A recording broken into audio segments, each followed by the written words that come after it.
Ang kasaysayan ng Dinagat Islands ay puno ng pagiging bahagi ng Surigao del Norte. Pagiging lalawigan noong 2006, mahalagang papel sa ikalawang digmaang pangdaigdig ang Battle of Surigao Strait. Mayaman sa likas na yaman or mining at biodiversity.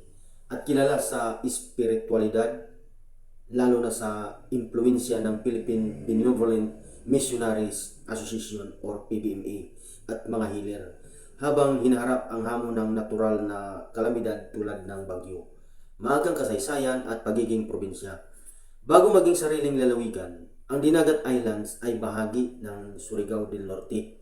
Pagiging probinsya, itinatag ito bilang isang independenteng lalawigan sa pamamagitan ng Republic Act number 9355 noong 2006 matapos ang isang plebisito. Digmaan at Liberation. Battle of Surigao Strait noong ikalawang digmaang pandaigdig.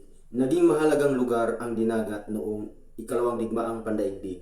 Ang Lorito ang naging landing point ng American Liberation Forces noong 1944 kung saan muling itinaas ang bandila ng Pilipinas.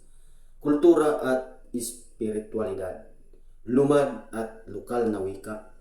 Ang mga orihinal na tao ay lumad at karaniwang nagsasalita ng Cebuano, Surigaonon at iba pang wika. Espiritual na sentro. May mayamang kasaysayan ng mga healer at espiritual na leader na nagbibigay daan sa pagiging kilala ng isla bilang isang sentro ng paniniwala. PBMA, mahalaga ang Philippine Benevolent Missionaries Association or PBMA sa kasaysayan at kultura ng isla. So, alam naman natin ang Dinagat Islands sa kapanahunan ni Igleo. Likas na yaman at hamon, mineral at kagubatan. Kilala sa mga mineral or chromite na natatanging pigmay forest sa Mount Redondo na nagpapakita ng pag-asa at problema ng mining. Biodiversity, mayaman sa marine biodiversity at kakaibang kagubatan. Ginagawa itong mahalaga sa ekonomiya. Kalamidad, malubhang na epektuhan ng mga bagyo tulad ng Typhoon Agaton na nagdulot ng pinsala sa infrastruktura at kabuhayan.